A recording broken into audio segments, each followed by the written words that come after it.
കേരളം ഇന്ന് ഭീതിയിലാണ്. കേരളത്തിൽ മയക്കുമരുന്നിൻ്റെയും മറ്റ് ലഹരി പദാർത്ഥങ്ങളുടെയും വ്യാപനം അതിഭയാനകമാണ്. നമ്മുടെ മക്കളെ നമുക്ക് നഷ്ടപ്പെടുന്ന രീതിയിൽ, വരും തലമുറകളെ നമ്മുടെ നാടിന് നഷ്ടപ്പെടുന്ന രീതിയിൽ കേരളത്തിൽ ലഹരിയുടെ ലഭ്യതയും ഉപയോഗവും ഒരു നിയന്ത്രണവുമില്ലാതെ വർദ്ധിക്കുന്നു.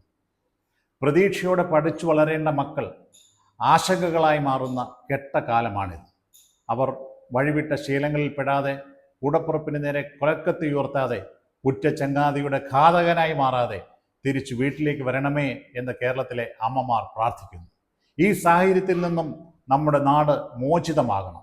നടന്ന കൊലപാതകങ്ങളുടെ എണ്ണവും നാടും പറഞ്ഞ് പരിതപിക്കേണ്ട സാഹചര്യമല്ല ഇത്. പോറ്റു വളർത്തിയ കുഞ്ഞ് സ്വന്തം ഉമ്മറത്തേക്ക് വെളുത്ത തുണിക്കെട്ടായി ഇനി വരാൻ പാടില്ല. നിയമം നടപ്പിലാക്കുന്നതിൽ സർക്കാർ പരാജയപ്പെട്ട ഒരു നാട്ടിൽ ഈ അരാജകത്വം സ്വാഭാവികമാണ്. കമ്മ്യൂണിസം എന്ന തിമിരം ബാധിച്ച ഭരണ നേതൃത്വവും അടിമകളായി മാറുന്ന അവരുടെ പിടിപ്പുകേടുകളുടെ ന്യായീകരിക്കുന്ന അണികളും നാട് ഭരിക്കുമ്പോൾ സ്വസ്ഥതയുള്ള കേരളമാണ് നമുക്ക് നഷ്ടപ്പെടുന്നത്. കേരളത്തിൽ മയക്കുമരുന്ന് ഒഴുകുകയാണ്, മദ്യം ഒഴുകുകയാണ്. ഇത് നിരോധിക്കുകയും നിയന്ത്രിക്കുകയും കണ്ടുപിടിക്കുകയും ചെയ്യേണ്ട ഏജൻസികൾ കഴിവുകെട്ടവരായി നിൽക്കുന്നു. മാതൃകയാകേണ്ട ജനപ്രതിനിധികൾ പോലും നിയമപാലകരെ സമ്മർദ്ദത്തിലാക്കുവാനാണ് ശ്രമിക്കുന്നത്.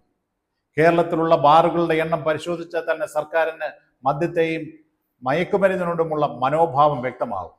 കൊലപാതകൾ ആഘോഷിക്കപ്പെടുന്ന സാഹചര്യം, ഗുണ്ടകളെ മാലയിട്ട് സ്വീകരിക്കുന്ന സാഹചര്യം, കൊലപാതകൾക്ക് നിയമസഹായവും സാമ്പത്തിക സഹായവും ലഭിക്കുന്ന സാഹചര്യം ഈ യുവതലമുറയുടെ കുറ്റവാസനയെ പ്രോത്സാഹിപ്പിക്കുകയാണ് ചെയ്യുന്നത്.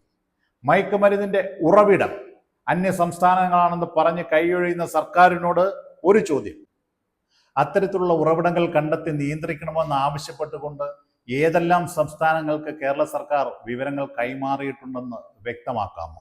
സ്നേഹത്തിൻ്റെയും സൗഹൃദത്തിൻ്റെയും കൂട്ടായ്മയായി കലയും സാഹിത്യവും സംഗീതവും സിനിമയും ഇവിടെ നിലനിന്നിരുന്നു. ഇന്ന് സിനിമയിൽ നല്ലവരല്ല നായക കഥാപാത്രങ്ങൾ, ക്രിമിനലുകളാണ്.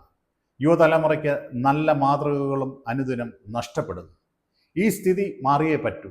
നമ്മളാണ് നാടിൻ്റെ കാവൽക്കാർ, നമ്മുടെ മക്കളുടെ കാവൽക്കാർ. അവിടെ നാട് ഒരുമിച്ചാണ് നിൽക്കേണ്ടത്. UDF ആഹ്വാനം ചെയ്തിരിക്കുന്ന നോ ക്രൈം നോ ഡ്രഗ്സ് എന്ന ഈ വലിയ തുടക്കം വിജയിപ്പിക്കേണ്ടത് ഓരോ മലയാളിയുടെയും കർത്തവ്യമാണ്. ഇതിനു മുന്നിൽ നിന്ന് നയിക്കുന്ന UDFിൻ്റെ ജനപ്രതിനിധികൾക്ക് എല്ലാ ആശംസകളും നേരുന്നു. ഈ മഹാപ്രസ്ഥാനത്തിൽ പങ്കെടുക്കുവാൻ എൻ്റെ എല്ലാ സഹോദരി സഹോദരന്മാരോടും താഴ്മയായി അഭ്യർത്ഥിക്കുന്നു. മാർച്ച് 5-ാം തീയതി സെക്രട്ടേറിയറ്റിന് മുമ്പിൽ UDF സംഘടിപ്പിക്കുന്ന ഏകദിന ഉപവാസം വൻ വിജയമായി തീരട്ടെ. അഭിവാദ്യങ്ങൾ.